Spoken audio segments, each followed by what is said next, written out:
जय गणेश। दर्शक मित्रों, एस्ट्रो साइंस चैनल में मैं आचार्य दुर्गा प्रसाद शास्त्री आप सभी का स्वागत करता हूं। जानेंगे हम गणेश चतुर्थी का महत्व और साथ ही में क्या करेंगे उपाय और कैसे आप गणेश भगवान को प्रसन्न कर सकते हैं, अपनी मनोकामनाओं को किस तरह से करेंगे पूरा, यह भी हम जरूर बताएंगे। कृपया हमारे चैनल को अगर आपने सब्सक्राइब नहीं किया तो सब्सक्राइब करिए, शेयर करिए, अपनी कमेंट भी हमें भेजने का प्रयत्न करिए, साथ ही में उसे लाइक ज़रूर करिए। हम नज़दीक में ही यानी 23 तारीख से आपके लिए हर रोज़ का राशिफल ला रहे हैं, जिसमें आपके राशि के अनुसार उपाय होंगे। साथ ही में हर राशियों के लिए एक कॉमन उपाय तो ज़रूर होगा। एक आपकी मास्टर चाबी होगी, जिस चाबी से आप अपने किस्मत का दरवाज़ा ज़रूर खोल सकेंगे। वह देखना बिल्कुल न भूलिएगा। चैनल को सब्सक्राइब जरूर करिएगा ताकि वीडियो आपको नियमित रूप से मिलता रहे। कॉल बेल जरूर दबाइएगा। चलिए दर्शक मित्रों, गणेश चतुर्थी के बारे में अपनी चर्चा करते हैं कि क्या है गणेश चतुर्थी, क्यों मनाई जाती है, क्यों मनाना चाहिए, क्या है उसका वैज्ञानिक रहस्य, क्या है उसका ज्योतिषीय रहस्य। इन तीनों चीज़ों पर हम कॉमन चर्चा जरूर करेंगे। शायद आपने यह चीज़ नहीं सुनी होगी, लेकिन जो चीज़ नहीं सुनी वह चीज़ हम आपको जरूर बताएंगे। मित्रों, पहले गणेश जी को वंदन कर लें। सुमुखश्चैकदन्तश्च कपिलो गजकर्णक लंबोदरश्च विकटो विघ्ननाशो विनायक धूम्रकेतु गणाध्यक्ष भालचंद्रो गजानन द्वादशैतानि नामानि यः पठेत् शृणुयादपि। भगवान गणेश के 12 नामों का अगर नियमित पठन किया जाए तो मित्रों आपके जीवन के सारे संकट दूर हो सकते हैं। गणेश यानी कि श्री गणेश कहा जाता है। किसी भी कार्य की शुरुआत अगर करनी है तो हम गणेश के नाम से करते हैं। सर्वप्रथम पूज्य गणेश देवता कहे जाते हैं। क्यों कहे जाते हैं यह भी जानेंगे, लेकिन इनके प्रादुर्भाव में एक कहानी छिपी हुई है, जरा उसको आप जान जाइए। लगभग लोग सभी जानते हैं, लेकिन कुछ उसमें तथ्य हैं जिसे आप नहीं जानते। हम आज वही चीज़ आपको बताने जा रहे हैं। एक बार भगवान शिव तपस्या में लीन थे, तपस्या में चले गए। पार्वती माता को कहते हैं कि आप रुकिए, मैं थोड़ा तप कर लूँ, क्योंकि मित्रों याद रखिए कि योग और तप जो विद्या है, तो तप बिना सभी बेकार है। इसीलिए तो कहा है कि विष्णु जो हैं तप के बल पर ही, विष्णु जो तप करते हैं तप के बल पर विश्व का पालन करते हैं। शिव तपस्या करते हैं, उसी के बल पर विश्व का संहार करते हैं। ब्रह्मा तपस्या करते हैं, इसी के बल पर वे सृष्टि की रचना करते हैं। यानी सृज्यते, रचयते और नश्यते, तीनों काम करने का काम जो है वह केवल तपस्या के द्वारा होता है। माता पार्वती अकेली थी, नहाने जाने लगी तो उन्होंने सोचा कि मैं क्या करूं, मेरे कोई द्वारपाल होना चाहिए।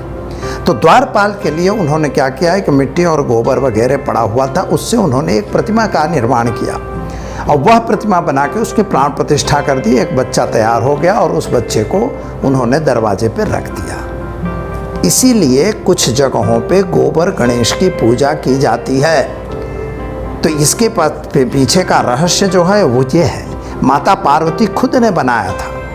और वह जो आज, क्योंकि एक बात समझिए कि किसी भी देवता का अवतरण होता है, वह देवता प्रादुर्भाव होता है, उसका जन्म नहीं होता है।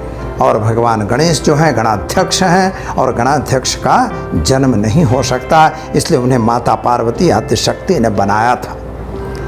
भगवान शिव एकाएक वापस आते हैं, वहाँ देखते हैं कि द्वार पर एक बच्चा खड़ा है और बच्चा कहता है कि आपको अंदर नहीं जाने दूंगा, क्योंकि वो नहीं जानता था कि मेरे पिता हैं। और वहाँ पर झगड़ा हो गया, दोनों के बीच में काफ़ी युद्ध हुआ, घमासान युद्ध हुआ, क्योंकि वह भी आदिशक्ति का संतान था। भगवान शिव को अंत में क्रोध आ गया, मृत्यु के देवता तो है ही हैं, उन्होंने त्रिशूल से उनका मस्तक काट दिया। जैसे त्रिशूल से मस्तक काटा, इतने में माता पार्वती ये सब कोलाहल सुन के बाहर आई। उन्होंने देखा, बड़ी निराश हुई कि भाई मेरे पुत्र का मस्तक क्यों काटा। नाराज हो गई और वाद्य शक्ति नाराज हो गई, तो शिव जी भी डरने लग गए, सारे देवी देवता डरने लग गए, सभी देवी देवता वहाँ हाजिर हो गए। कि भाई अब कुछ प्रलय न हो जाए, क्योंकि एक आद्य शक्ति विकराल रूप लेने की तैयारी में हो गई थी। मित्रों, बड़ा संकट की घड़ी थी, बड़ी संकट की घड़ी थी। ब्रह्मा भी वहाँ थे, विष्णु भी थे, और उसी समय ब्रह्मा जी ने उन्हें एक उपाय बताया कि जो भी पहला मस्तक मिलता है उस मस्तक को लाके आप लगा दो तो आपका बच्चा जीवित हो जाएगा। संजीवनी विद्या भगवान शिव के पास थी, जो उन्होंने शुक्राचार्य को भी दी थी। वही मृत संजीवनी विद्या का प्रयोग करते हैं और वो एक हस्ती का मस्तक लाके लगा देते हैं। जो हस्ती का मस्तक लगाया गया तो क्या मतलब हुआ? हस्ती का मस्तक का मतलब ही होता है कि भगवान के पास ट्रांसप्लांट सिस्टम थी।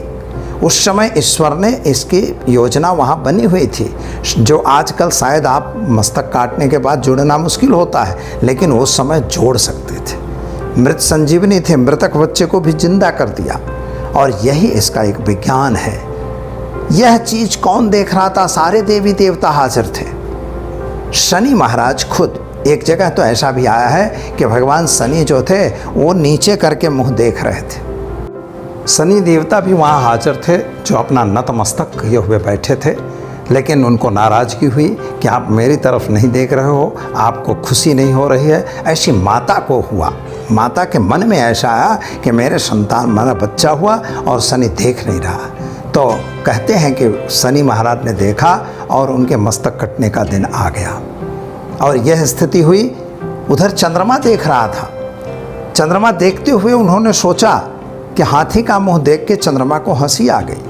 भगवान गणेश ने उसे श्राप दिया, और यह श्राप कि आप तुम नष्ट हो जाओ। मित्रों, यह कठिन श्राप है, और उस श्राप के लिए महामृत्युंजय का अनुष्ठान करके सोमनाथ में भगवान चंद्रमा ने भगवान शिव को प्रसन्न किया, और सब भगवान शिव ने उनको अपने मस्तक पर धारण करके और फिर से पुनः जीवित दान दिया।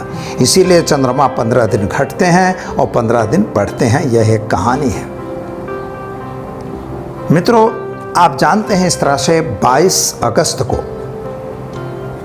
संकष्टी, ये जो चतुर्थी है, विनायकी चतुर्थी, यानी भाद्रपद की शुक्ल पक्ष की चतुर्थी तिथि की यह घटना है, और यह 22 अगस्त को आने वाली है। और 22 अगस्त के दिन भगवान का पूजन किया जाएगा। भगवान, जो लोग कुछ मिट्टी के या कोई पार्षद लाते हैं, कोई चांदी के लाते हैं, किसी के भी, लेकिन जो प्रवाहित किया जाता है 10 जो यह उत्सव होता है, यह उत्सव जो है गणेश का उत्सव कहा जाता है, और यह 10 दिन का उत्सव है। इस 10 दिन के उत्सव में एक मूर्ति लाई जाती है, जो मृतिका की मूर्ति होती है, प्लास्टर ऑफ पेरिस की या प्लास्टिक की नहीं होती, क्योंकि मृतिका जो है पंच महाभूत में वह विलीन होती है। इस मूर्ति को अंत में विसर्जित किया जाता है, यानी पानी में डाल के उसको मिट्टी से मिट्टी को मिला दिया जाता है। यह भी एक परंपरा है, इसकी भी हम बात करेंगे। लेकिन अभी आपको मुहूर्त के बारे में ज़रूर बता दें कि इस तारीख को आपको कितने बजे भगवान की मूर्ति को प्रतिष्ठित करना है। तो मित्रों, सुबह 9:31 पर वृष्टि हो रही है, और उसी समय आप समझ सकते हैं कि उस समय से शुभ चौघड़िया चलेगा। उसमें आप भगवान की मूर्ति को स्थापित करवा सकते हैं, प्राण प्रतिष्ठा वगैरह करवा सकते हैं। फिर 12:17 से 1:08 तक ये जो है अभिजित मुहूर्त है। मित्रों, यह अहमदाबाद का समय है। दूसरे समय में 1-2 मिनट का इधर उधर होता है, क्योंकि वह गणित पर चलता है, इसलिए। फिर 12:42 से 14:18 तक है, 3:53 से और 5:20 तक का समय जो है यह प्रतिष्ठा का समय है। भगवान की प्रतिष्ठा आप करवा सकते हो, अपने पंडाल अपने घर में ला सकते हो। कोरोना की वजह से शायद आप बाहर नहीं कर सकते, तो अपने घर में करिए, भीड़ भाड़ करने की ज़रूरत नहीं है। अगर आपको आता है तो आप ही करिए, नहीं तो किसी पंडित को बुला दीजिए, ज़्यादा भीड़ न करके, और भगवान की प्रतिष्ठा और पूजा आप जरूर करिए। दीपक वहाँ जलाना चाहिए, मोदक का भोग वगैरह लगाना चाहिए, फल का भी भोग लगाना चाहिए। मित्रों, कहा हुआ है कि यथा देहे तथा देवे, जिस तरह से अपने शरीर की आप पूजा करते हो उसी तरह से भगवान की पूजा आपको करनी है। तो तो स्नान कराना, उन पर पंचामृत से स्नान कराना, उनको अभिषेक करवाना, इसके साथ साथ भोग वगैरह लगाना, धूप दीप नैवेद्य, यह सब आपको करना है। फूल पत्रम पुष्पम फलम तोयम, यह सब कुछ जो भी आपके पास वस्तु प्राप्त है वो वस्तु भगवान को दीजिए। अंत में आरती जरूर करिए। जो प्रतिष्ठा करवा रहे हो तो सुबह और शाम दोनों टाइम आरती करेंगे, दोनों टाइम उनको भोग प्रसाद धराएंगे और वह प्रसाद आपस में सबको बांटेंगे और यह भगवान की सेवा रहेगी। और यह जितने दिन आपको रखना है, 3 दिन रखिए, 1 सवा दिन रखिए, चाहे आप 5 दिन रखिए, 7 दिन रखिए, 11 दिन रखिए, यानी 10 दिन रख के 11वें दिन भी विसर्जन किया जाता है। यद्यपि याद रखिए कि जब मूर्ति लाएंगे तो भगवान का मुंह जो है आपके घर की तरफ होगा। जब मूर्ति विसर्जन में जाएगी तब भी भगवान की मूर्ति का मुंह आपके घर की तरफ रख के ही ले जाना है, ताकि भगवान की कृपा दृष्टि आप पर बनी रहे। मित्रों, इस तरह से पूजा और विसर्जन का कार्यक्रम करना चाहिए। उत्थापन करके हवन वगैरह भी छोटा किया जाता है। ओम गं गणपतये नमः, ओम ग्लौं गणपतये सर्व विघ्न विनाशकाय नमः, यह मंत्रों का जाप जरूर करना चाहिए। विद्यार्थी लोग अगर इसका जाप करेंगे तो उनको खूब अच्छा लाभ मिलता है, वे जीवन में निरंतर आगे बढ़ते हैं। अब एक बार कहा है तुलसीदास ने कि तजहु चौथ चंदा की नाई, यह जो चतुर्थी का चंद्रमा था, चंद्रमा को जो चतुर्थी के तिथि के दिन भगवान गणेश ने उसको श्राप दिया, इसलिए उस दिन का चंद्रमा अगर कोई देखेगा तो भगवान गणेश ने कहा था कि उसको बहुत बड़ा पाप लगेगा।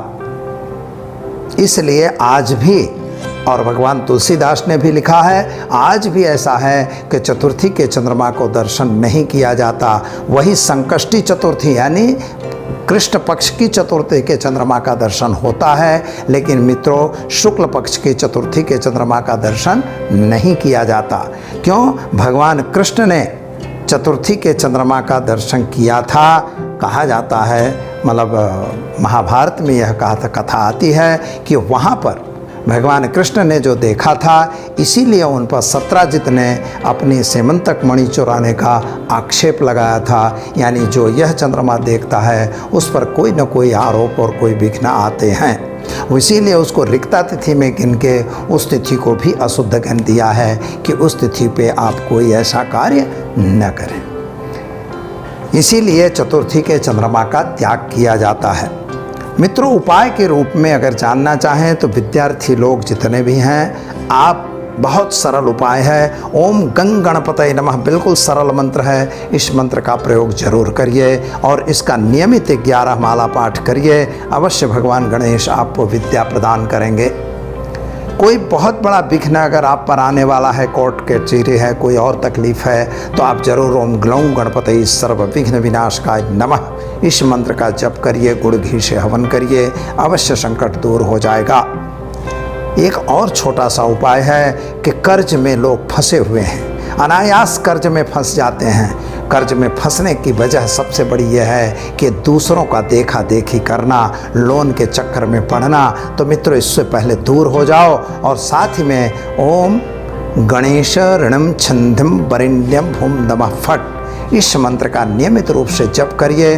11 माला जप रोज करिए और 11 दिन तक अगर जप करते हैं तो और तिल गुड़ और घी से भगवान गणेश की इसी मंत्रों की आहुति अग्नि स्थापन करवा के दिलवाइए। अवश्य आप कर्ज से मुक्त होने लगेंगे और धीरे धीरे कर्जा मुक्त होगा। 6 महीने का यह प्रयोग है, नियमित रूप से जरूर करिए और इसका रिजल्ट आप खुद देख लीजिए। इस तरह से हर एक प्रकार के संकटों को भगवान गणेश दूर करते हैं। मित्रों, समय ज़्यादा हुआ है इसलिए हमें देंगे इजाज़त, लेकिन मेरी चैनल को एस्ट्रो साइंस को सब्सक्राइब जरूर करिए। मैं नज़दीक में यानी 23 तारीख से आपका दैनिक राशि फल दे रहा हूँ, दैनिक उपाय दूंगा, एक मास्टर चाबी भी दूंगा। चैनल को जरूर देखिए, लाइक करिए, सब्सक्राइब करिए, साथ ही में आप इसको शेयर भी करिएगा। अपनी कमेंट देना बिल्कुल न भूलिएगा। धन्यवाद।